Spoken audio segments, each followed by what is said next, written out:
इस्लाम के पवित्र महीने रमजान की शुरुआत से पहले ही पाकिस्तान की आम जनता को महंगाई का करंट लगा है। आर्थिक संकट के बीच महंगाई ने आम लोगों की कमर तोड़ दी है। खबर के मुताबिक देश में खाने पीने की चीजों की कीमतों में जबरदस्त बढ़ोतरी हुई है। ऐसे में लोगों को अब रमजान में ज्यादा जेब ढीली करनी होगी। देश में हाल ही में नई सरकार का गठन हुआ है, लेकिन इसके बाद भी आम लोगों को महंगाई से राहत नहीं मिल रही है। एक्सप्रेस ट्रिब्यून की रिपोर्ट के मुताबिक देश की खाद्य महंगाई 2 से 3 गुना तक बढ़ चुकी है। पिछले कुछ वक्त में पाकिस्तान में सब्जी, तेल, घी, मीट, अंडे, दाल, चीनी आदि की कीमतें जबरदस्त इजाफा हुआ है। एक्सपर्ट्स का मानना है कि फिलहाल पाकिस्तान के आम लोगों को इस महंगाई से छुटकारा नहीं मिलने वाला है। तृणमूल कांग्रेस ने रविवार को पश्चिम बंगाल के सभी 42 लोगों सीटों के लिए अपने उम्मीदवारों की सूची जारी है। लिस्ट में आधे से ज्यादा उम्मीदवार ऐसे हैं जो पहली बार चुनाव लड़ रहे हैं। नए उम्मीदवारों को टिकट देकर टीएमसी के सत्ता विरोधी लहर को दबाने के प्रयास किया है। ममता बनर्जी के नेतृत्व वाली पार्टी ने कोलकाता के ब्रिगेड परेड ग्राउंड में हुई जनगर्जन रैली में उम्मीदवारों की लिस्ट जारी की। लिस्ट जारी होने के साथ भारतीय जनता पार्टी के खिलाफ बनाए गए इंडिया गठबंधन को भी झटका लगा। इतना ही नहीं, पार्टी ने बहरामपुर कांग्रेस नेता अधीर रंजन चौधरी के खिलाफ पूर्व भारतीय क्रिकेटर यूसुफ पठान को मैदान में उतारकर सबको हैरान कर दिया।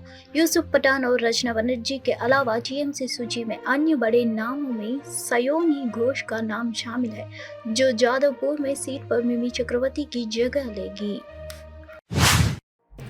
सुप्रीम कोर्ट ने आज यानी 11 मार्च को भारतीय स्टेट बैंक की याचिका पर फैसला सुनाया है। एसबीआई ने भारतीय चुनाव आयोग को इलेक्टोरल बॉन्ड पर जानकारी देने की समय सीमा को 30 जून तक बढ़ाने की मांग की थी। जस्टिस डी वाई चंद्रचूड़ ने इस मामले की सुनवाई की। कोर्ट ने एसबीआई की याचिका को खारिज कर दिया है। कोर्ट ने अपने फैसले में कहा कि एसबीआई को 12 मार्च तक इन इलेक्टोरल बॉन्ड से जुड़ी जानकारियों को जारी करना है।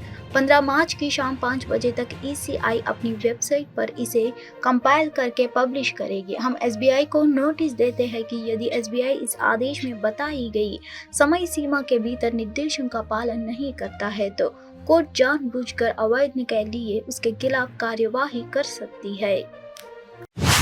प्रधानमंत्री मोदी ने 11 मार्च को यानी आज दिल्ली में भारतीय कृषि अनुसंधान संस्थान में सशक्त नारी विकसित भारत कार्यक्रम में भाग लिया। कार्यक्रम के दौरान 1 लखपति दीदी ने प्रधानमंत्री से खुलकर बातचीत की। वह वीडियो देखिए। सब कुछ फोन पे में चलता है सर। आप बढ़िया हिंदी बोलना कहाँ से सीख गई? 6 महीने मुझे सिर्फ एनआरएल अनंत महासमय के माध्यम से बिता दिए सर। घर नहीं भेजते थे, उधर ही सीखा है मुझे। मेरा नाम अनुराधा है। मैं ज्योतिर्मय स्वयं सहायता समूह से हूँ। अनुराधा गारू? हाँ सर। हाँ बताइए। मेरा समूह का नाम ज्योतिर्मय है। मैं सत्यसाई डिस्ट्रिक्ट और आंध्र प्रदेश से आई हूँ। मैं 8वीं जब पढ़ती तभी मेरी शादी हो गई था। मुझे क्या कर रहा है पता नहीं चलता था। हम लोग का परिवार का स्थिति बहुत ही आर्थिक स्थिति में बहुत ही खराब था, क्योंकि मुझे ये नहीं जानते थे कैसे रहना है। उसी समय में मुझे मेरा एक मंच मिला है, मैं के आशा ज्योति जैसा मेरा समूह में हम मुस्लिम 10-10 रुपये बचत करके थोड़ा बहुत ऋण लेते थे। पहले मेरा 100 रुपये ऋण ली थी, उसी से मेरा परिवार को पहले रेशन धारण करके थोड़ा आगे बढ़ी, और उसके साथ साथ और थोड़ा ज्यादा बैंक लोन और हमारा आरएफ मिलने के बाद उसी पैसे से मैं एक छोटा सा साड़ी का। पीएम मोदी ने 10 मार्च को यूपी के आजमगढ़ में 10,000 करोड़ रुपए के 15 हवाई अड्डों सहित परियोजनाओं का अनावरण किया। इस अवसर पर उत्तर प्रदेश के मुख्यमंत्री योगी आदित्यनाथ और अन्य गणमान्य व्यक्ति उपस्थित थे। प्रधानमंत्री के विकास प्रयासों की सराहना करते हुए लोगों ने ना दूर है ना कहीं है, मोदी हमारा भाई है का नारा लगाया। ना दूरी है ना खाई है, मोदी हमारा भाई है। परिवारवाद खत्म करना है तो कमल का फूल खिलाना है। और मोदी की गारंटी 101% सत्य हुई है और होती रहेगी आगे भी। और एक बार फिर से 2024 में कमल खिलेगा और फिर से एक बार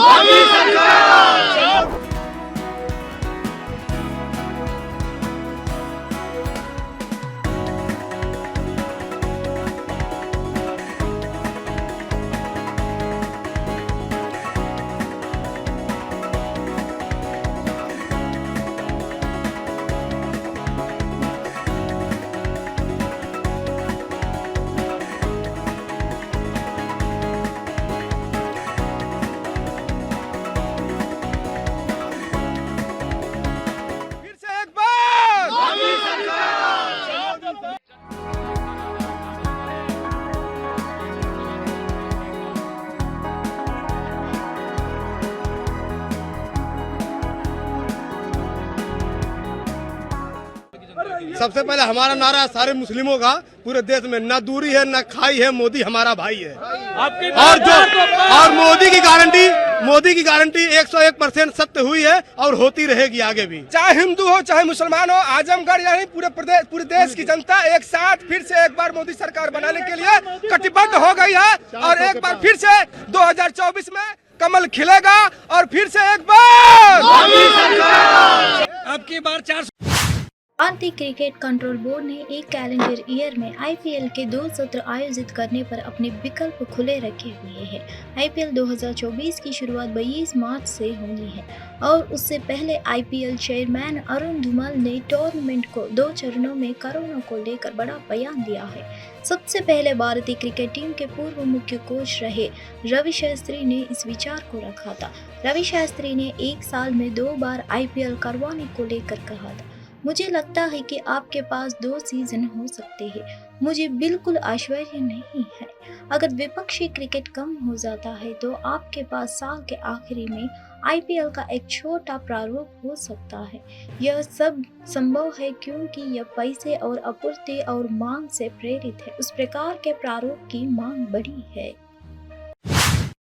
चूरू लोकसभा सीट से भाजपा के सांसद राहुल कसवान ने भारतीय जनता पार्टी की प्राथमिक सदस्यता से इस्तीफा दे दिया है।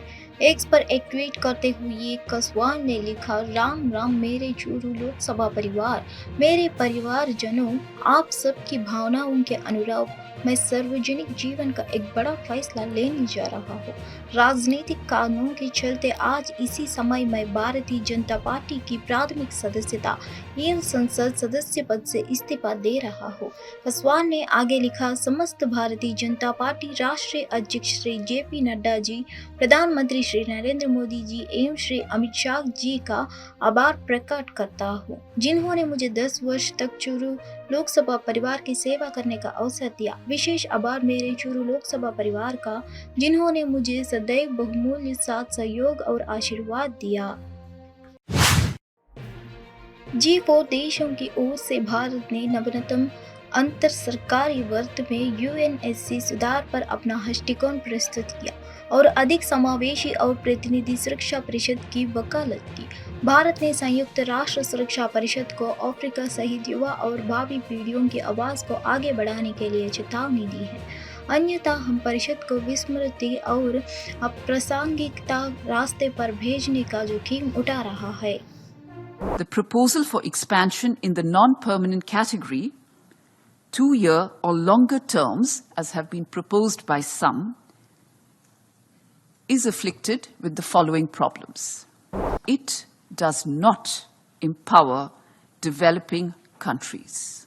Expansion in both categories of membership is the only way to address the fundamental imbalance in the Council's representation and in order to deliver effective reform. Nearly a quarter century has passed. The world and our future generations can no longer wait. We must push forward a reform heeding the voices of the young and future generations, including from Africa. Otherwise, we simply risk sending the Council down the path of oblivion and irrelevance. Colleagues, in our view, the proposal for expansion in the non-permanent category, 2-year or longer terms, as have been proposed by some, is afflicted with the following problems. It does not empower developing countries. Not from Africa, not from Latin America, nor from Asia. As adding non-permanent जाने माने पत्रकार और India TV के प्रधान संपादक ने प्रधानमंत्री इंदिरा गांधी के कार्यकाल के दौरान भारत में आपातकाल के पहले दिनों को याद किया है।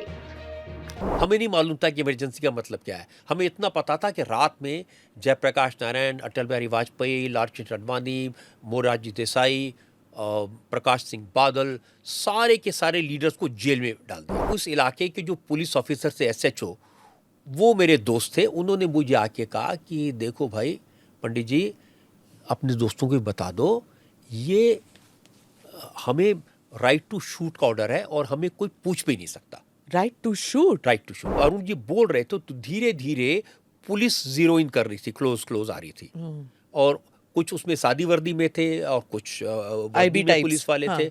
वो धीरे धीरे अरुण जी के क्लोज आ रहे थे। तो फिर हमने कहा भागो। अरुण जी को पुलिस ने अरेस्ट कर लिया और उनको जो मॉरिस नगर का पुलिस स्टेशन था वहां ले गए। मैंने कहा कि हम लोग पुलिस स्टेशन पे अंदर घुस के उनको छुड़ा के लाएंगे, हमारा लीडर जेल के अंदर है। हमारे सिंपैथेटिक लेक्चरर्स थे, प्रिंसिपल्स थे, उन्होंने भी समझाया और कहा कि आप सब अंडरग्राउंड हो जाओ। हमें नहीं मालूम था कि इमरजेंसी का मतलब क्या है। हमें इतना पता था कि रात में जयप्रकाश नारायण, अटल बिहारी वाजपेयी, लालकृष्ण आडवाणी, मोरारजी देसाई, प्रकाश सिंह बादल, सारे के सारे लीडर्स को जेल में डाल दिया था ओवरनाइट। प्रेस पर सेंसरशिप लगा दी थी। तो